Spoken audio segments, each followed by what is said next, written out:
हे घे, आणखी सांग.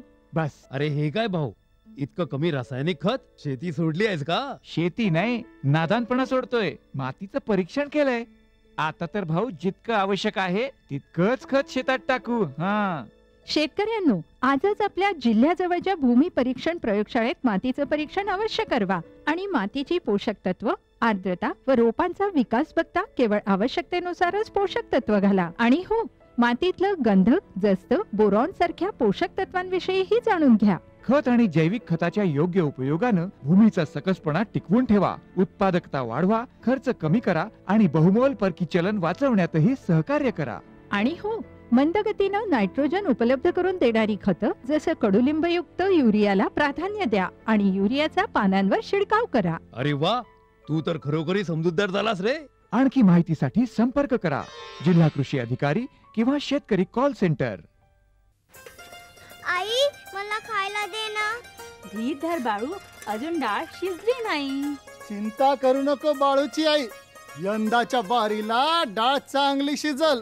म्हणजे व NFSM द्वारे डाळीचं उत्पादन वाढवण्याची पद्धत करण्यासाठी 1000 भागांची निवड करण्यात आली आणि त्यामध्ये आपल्या भागाचा बी समावेश आहे.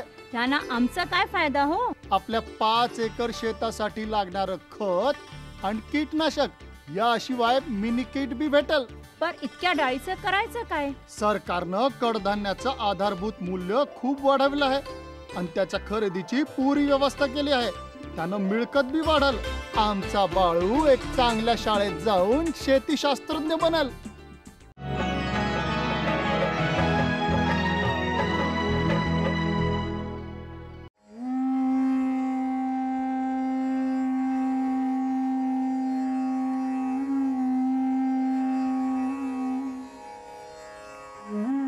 राज्यात सध्या सर्वदूर दुष्काळाच्या झळांनी शेतकरी आणि सामान्य नागरिक हैराण झाला आहे. मराठवाडा तसंच पश्चिम महाराष्ट्रातल्या सांगली आणि सातारा या जिल्ह्यात दुष्काळाची तीव्रता अधिक आहे. त्यामुळे सर्वांनाच वरुण राजाच्या दमदार बरसण्याची प्रतीक्षा आहे. पावसाळा सुरू व्हायला अद्याप महिनाभर बाकी आहे. पाऊस आल्यानंतर त्याचा थेंबन थेंब पाणी साठवलं आणि जिरवलं जावं यासाठी राज्यात विविध उपक्रमांनी सध्या वेग घेतला आहे. त्या अनुषंगानंच महाराष्ट्र शासनाच्या ग्रामविकास आणि जलसंधारण विभागामार्फत महात्मा ज्योतिबा फुले जल व भूमी संधारण अभियान राज्यात राबवलं जात आहे. कृषी विभागाचाही यात सक्रिय सहभाग आहे. त्या अंतर्गत नाल्याचं रुंदीकरण, खोलीकरण आणि सरळीकरण केलं जातं. तसंच नाल्यातला गाळही काढला जातो. लोकसहभाग हा या योजनेचा आत्मा आहे. सांगली आणि सातारा जिल्ह्यात हा उपक्रम कशा पद्धतीनं राबवला जात आहे याचा आढावा आणि त्यात सहभागी घटकांच्या प्रतिक्रिया आपण आजच्या कार्यक्रमातून जाणून घेणार आहोत. सांगली जिल्ह्याच्या मिरज तालुक्यातील तानंग या गावातील शेतकरी तसंच उपविभागीय कृषी अधिकाऱ्यांनी सध्याच्या आणि अगोदर राबवलेल्या उपक्रमांबाबत आपले अनुभव सांगितले. कृषी विभागा अंतर्गत जे नाला रुंदीकरणाचं काम जे केलेलं आहे ते उत्कृष्ट प्रकारे त्याचं काम झालेलं आहे. त्याच्यामुळे येथील भरपूर शेतकऱ्यांना त्याचा लाभ होणार आहे. आणि त्याच्यामुळे येथील 8 ते 10 विहिरींना 4 ते 5 फुटाची पाण्याची पातळी वाढलेली आहे. आणि द्राक्ष बागेचं जे पुनर्जीवन झालं आहे त्याच्यामुळे त्याचा लाभ बराचसाच होणार आहे. सध्या कृषी विभागामार्फत महाराष्ट्र शासन कृषी विभाग यामार्फत आपल्याकडं नाला रुंदीकरण आणि खोलीकरण यामुळं या बंधाऱ्यातील गाळ जो मोठ्या प्रमाणात काढला आणि तो गाळ आजूबाजूला असणारे त्या माळरान आहे किंवा पडीक आहे यामध्ये तर टाकल्यामुळं ते जमीन सुपीक पण झालेली आहे. तर यामुळं रुंदीकरण आणि खोलीकरणामुळं पाणीसाठाही वाढणार आहे.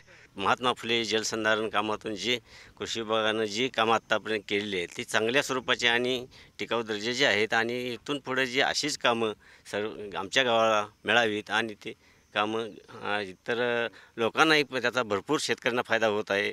आणि अशीच जर पाटबंधारे खात्याने म्हैसाळ खात्याने जर वेळोवेळी पाणी सोडून जर आम्हाला मदत केली तर आमच्या गावचा हा पिण्याच्या पाण्याचा, जनावरांचा किंवा शेतकऱ्यांचा सगळ्यांचा सुटणार आहे.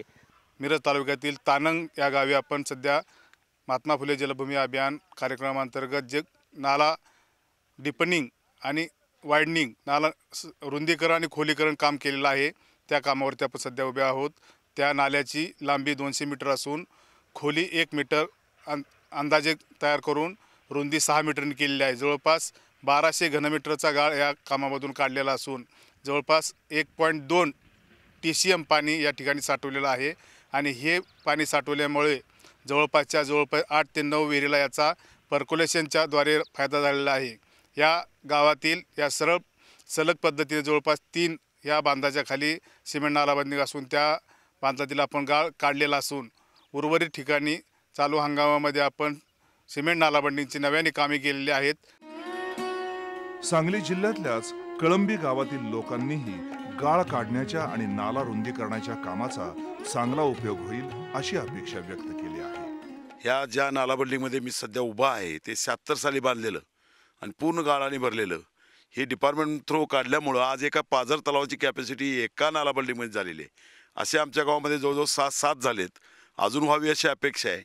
आता जो दुष्काळ इतका टंचाई आता इतकी जाणवते ते सर्व दूर होण्याला हे प्रकल्प निश्चितपणे उपयोग पडतील अशी माझी मनाची पूर्ण खात्री आहे.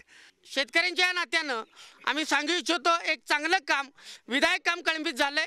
अजून आमच्या गावाला शासनाचा तातडीनं जेवढा पाहिजे तेवढा निधी अजून गरजेचा आहे.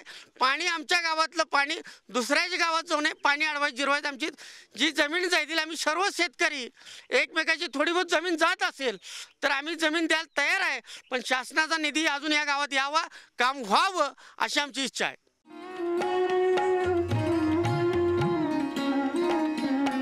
पाडगावमध्ये सुद्धा या योजनेचा चांगला उपयोग झाला. इथे या बंधाऱ्यात पूर्वी फार बाबळी ते होत्या, घाण एकदम, आता एकदम स्वच्छ केले. आणि ह्याचा उपयोग गावाच्या आसपास एक 50-60% विहिरीसनी होलासनी पाणी वाढण्याबाबत होते. हा कार्यक्रम एकदम सुंदर आहे. असे 4 बंधारे बांधलेले आहेत आमच्या गावात. असं एकदम कामे पण चांगली पूर्णपणे स्वच्छतेने केलेले आहेत साहेबांनी. ह्या बंधाऱ्यामुळे पिण्याच्या पाण्याची टंचाई भागेल आमची. करोली एम या गावात ही योजना राबवण्यासाठी चांगला लोकसहभाग मिळाला, त्यामुळे त्याचं चांगलं फलित हाती लागेल अशी आशा इथल्या गावकऱ्यांना आहे. कृषी खात्याकडून आणि जिल्हा अधिकाऱ्यांच्या खात्याकडून जी आमच्या गावात बांधाऱ्याची कामं झालीत ती कामं जवळजवळ सिमेंट बांधारे 20च्या आसपास झालेत, 10-12 माती बांधारे झालेत. आणि त्यामुळं पाण्याचा सोर्स गावाला तसा चांगला होण्यासारखा आहे, पण पाऊसच नसल्यामुळं काय आता सध्या गाळ काढणे चालू आहे. जर पाऊस योगायोगानं झाला तर आमच्या गावचा दुष्काळसुद्धा संपेल. आपल्या करोली एममध्ये आता महात्मा कृषी जल अभियानमध्ये तर नाला खोलीकरण आणि रुंदीकरण आणि गाळ काढणे ह्याच्यामध्ये आम्ही जो 16-17चं प्लॅनिंग दिलेलं होतं, त्यामध्ये आता 5चा आम्ही गाळ काढून घेतलेला आहे. आणि लोकांचाही उत्साह चांगला आहे गाळ काढल्यामुळं. आणि पाणी साठल्यामुळं म्हणजे पाऊस जर एखादा जरी झाला तर इथं म्हणजे बऱ्यापैकी पाणी साठल आणि विहिरींना बोरना पाणी मिळेल आणि टँकरची परिस्थिती आमची कमी होईल अशी लोकांच्या भावना आहेत. जुने 16 सिमेंट नाला बांध आहे त्या ठिकाणी आणि नवीन आम्ही टंचाईचे कार्यक्रमांतर्गत 6 बांध घेतलेले आहेत. तर जुन्या बांधामध्ये आत्ता जे चालू आहेत गाळ काढाय सरळीकरण आणि खोलीकरण रुंदीकरण ह्याच्यामध्ये जवळपास जुने सर्व 16चे 16 कामं घेतलेले आहेत. तर सध्या काम करायचं म्हणजे चालू आहे.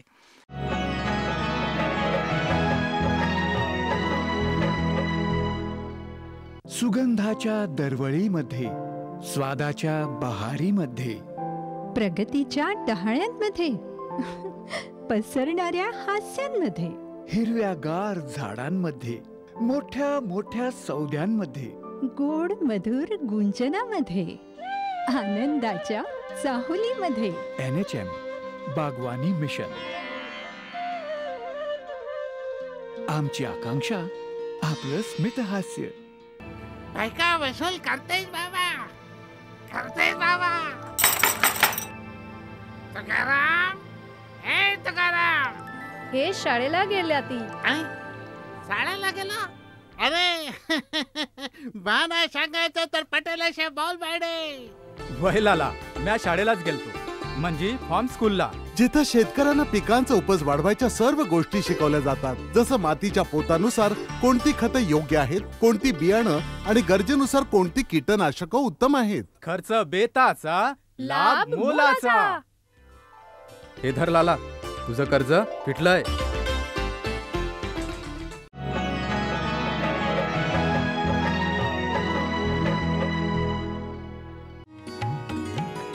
सांगली जिल्ह्याच्या कुमठे गावातही लोकसहभागातून 9 बंधाऱ्यातील गाळ काढण्याचं काम झाल्यानं चांगला पाऊस झाल्यावर भरपूर पाणी साठून राहायला मदत होणार आहे. शेतकऱ्यांच्या विहिरींना, बोरना पाणी वाढणार आहे मोठ्या प्रमाणामध्ये आणि त्यामुळे शेतकऱ्यांना चारा घेण्यासाठी, जनावरांच्या चाऱ्यासाठी म्हणा, पाणी पिण्यासाठी म्हणा किंवा शेतीसाठी पाणी म्हणा मोठ्या प्रमाणामध्ये उपलब्ध होणार आहे. आणि त्यासाठी आम्ही आता फक्त पावसाची वाट पाहतोय. निसर्गानेच जर चांगली साथ दिली तर भविष्यामध्ये आमच्या शेतकऱ्यांना याचा मोठा उपयोग होणार आहे. त्याचप्रमाणे आम्ही आरफळच्या पाण्याची सुद्धा वाट पाहतोय. आरफळचं जर पाणी आम्हाला मिळालं ह्या बंधाऱ्यामध्ये तरीसुद्धा आम्हाला त्याचा उपयोग मोठ्या प्रमाणावर होणार आहे. सातारा जिल्ह्यातील माण आणि खटाव या तालुक्यामध्ये दुष्काळाची तीव्रता अधिक आहे. तिथेही भूमी जलसंधारणासाठी विविध उपक्रम लोकसहभागातून राबवले जात असून त्यामुळे भविष्यात पाणी टंचाई तीव्रता कमी होण्यासाठी चांगला उपयोग होणार आहे.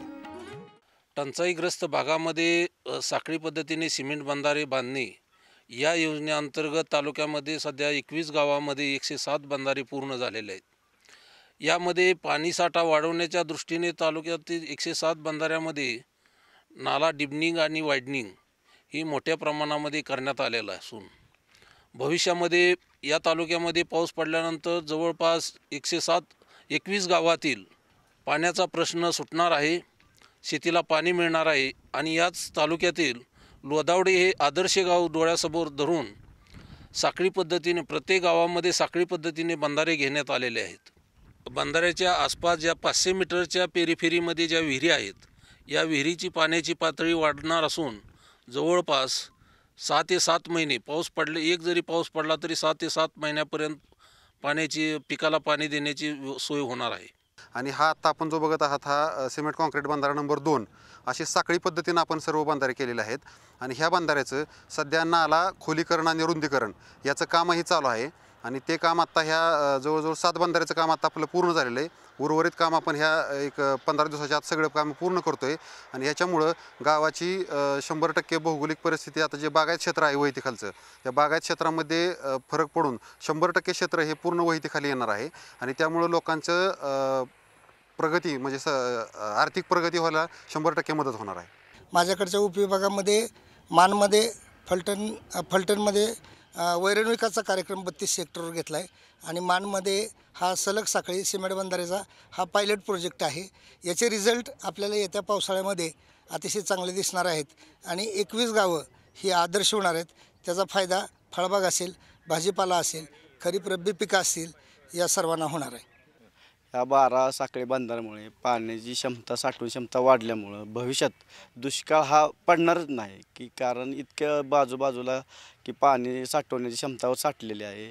आणि त्यामुळं हंगामात पहिले एकच पीक घेत होतो आम्ही, आता जवळजवळ 3ही पिकं घेता येतात. त्यामुळं दुष्काळ ही जाणवरच नाही ह्या बंधाऱ्यामुळे.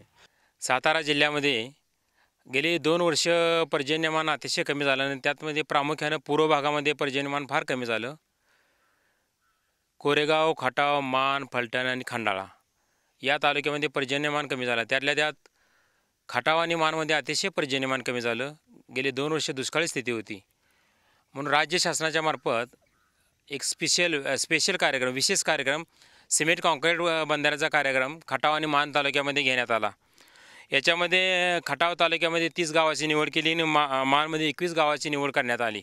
खटावमध्ये 106 कामं आणि मानमध्ये 107 कामं अशी 213 कामं आम्ही यावर्षी मार्च अखेर आम्ही पूर्ण केली.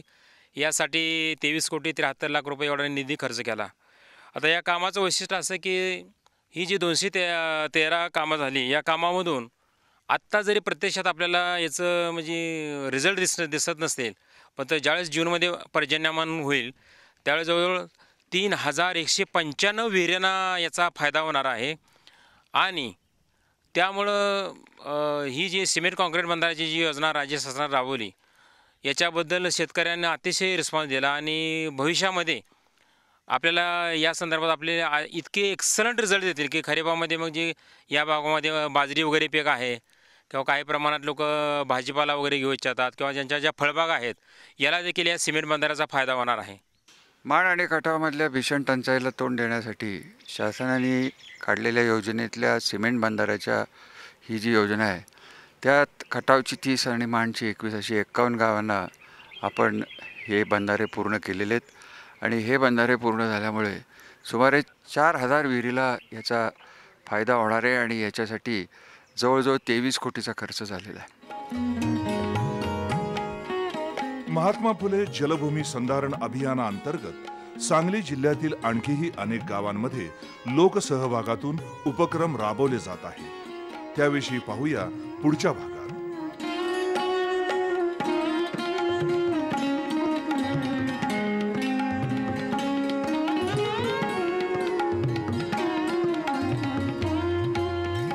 आमचा पत्ता निर्माता कृषी दर्शन दूरदर्शन केंद्र पुणे.